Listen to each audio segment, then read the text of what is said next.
the knock? Simple. You make a fist, and you hit the door. Excuse me, if you don't want the FBI file. Hold it. Trade. File, cappuccino machine. Look, cops are supposed to drink bad coffee. We're programmed to drink bad coffee. This place would fall apart without bad coffee. You don't know what you're missing. Hi, Fraser. Francesca. All right, here we go. Guy Bennett was into everything. Prostitution, numbers, extortion, gambling. This guy right here, Louis Three Lips Ricchetti. He's Bennett's brother-in-law. He's got a record as long as your arm. Johnny the Worm Maggot. He's second in command. Feds believe he takes care of the whole drug side of the operation. Okay, so he's got a suspect source of income, and he knows a bunch of guys with stupid nicknames. So what? So these creeps that we got here, they were part of the operation. They figure Bennett's getting a little slow, so they whack him. Just because he's a career criminal doesn't mean that's why they murdered him. Occupational homicide. Happens every day. At the post office, maybe. You really think that this was a hit? Why not? Because it's brainless.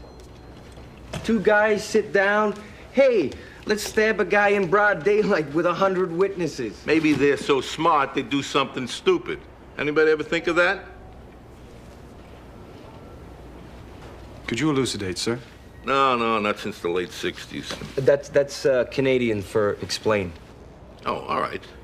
These guys want to whack somebody. They think we're smart, and they think we're onto all the smart ways to do it. So they do it dumb. Right? Now, we think they can't possibly be that dumb, so we're dumb and we let them go.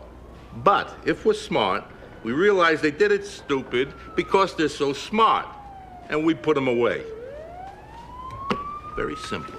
I see. The double bluff. Or is that a triple bluff? Well, it doesn't matter. The point is... The point is, she's still standing in the shopping mall with a bloody dagger in her hand. Did you actually see the knife in her hand? Well, no, but I was a little distracted. Constable Fraser was running after the shoplifter. You know, the uniform, the motion, the legs, driving like pistons, pumping like steel.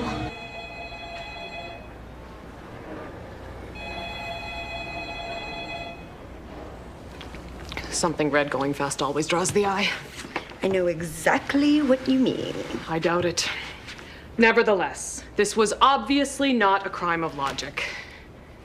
It was a crime of passion. Oh, like in Sort of Desire. It's this great book I'm reading about this guy who has this huge... Franny, never mind.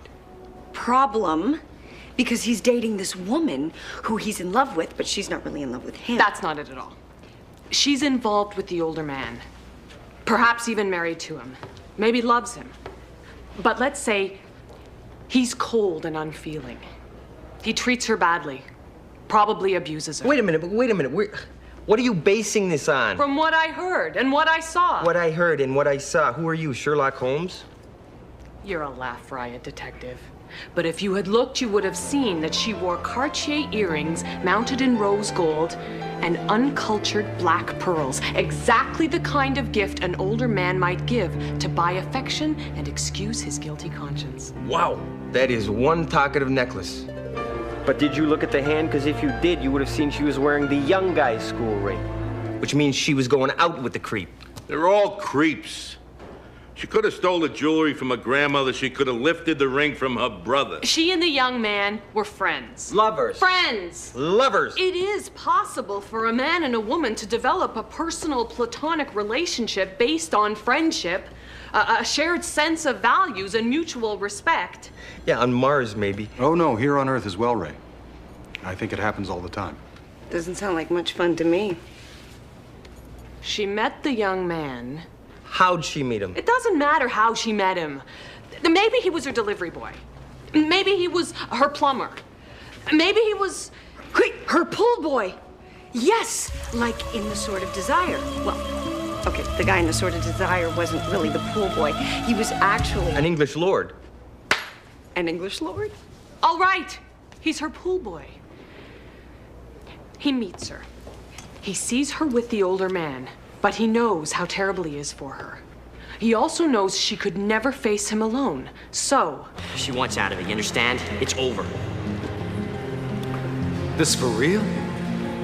He looked at the young man first. Then he pulled his hand away from the young woman. No, that's wrong. He yanked it away harshly. It was like he was blaming Pool Boy for coming between the two of them. Harshly.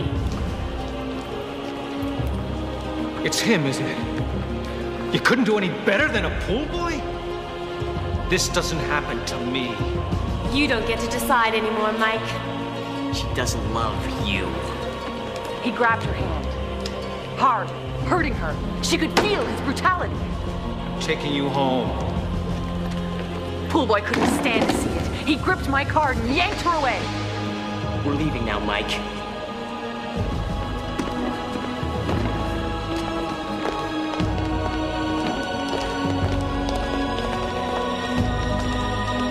This is stupid. Oh, quiet, Ray. I mean, why is he doing all this if nothing's going on? Because he's giving of himself. He's a maroon. Pool boy? Please, Mike. In my property, nobody takes nothing away from me. Come on, let's get out of here. Can't you hear anything I say? The hell with you! Kill you, punk!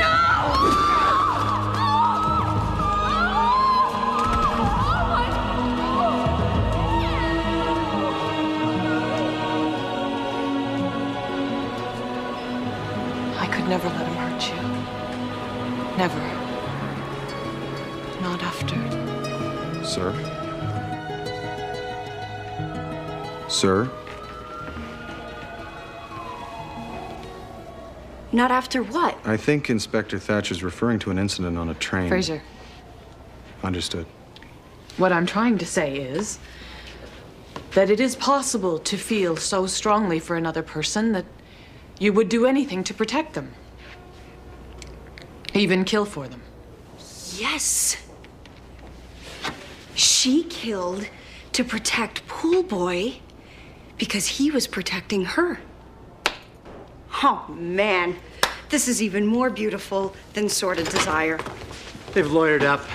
You've kept my client here for hours without any charges. She would like to leave. And unless you can think of a damn good reason why she shouldn't, we're out of here. Your client has yet to identify herself to us, Ms. Madison. Judy Cates, a second-year student at the University of Chicago. Her parents are on their way in from California. Her father is a senior VP at Vetro Camp. Her mother is a federal magistrate in California. No doubt they will demand that their daughter receive full protection under the law, not the kind of kangaroo court procedure you seem to practice here. Are you suggesting that money and privilege can buy justice? You from another country? Yes, I am, ma'am. My name is Constable Benton Fraser, Royal Canadian Mounted Police.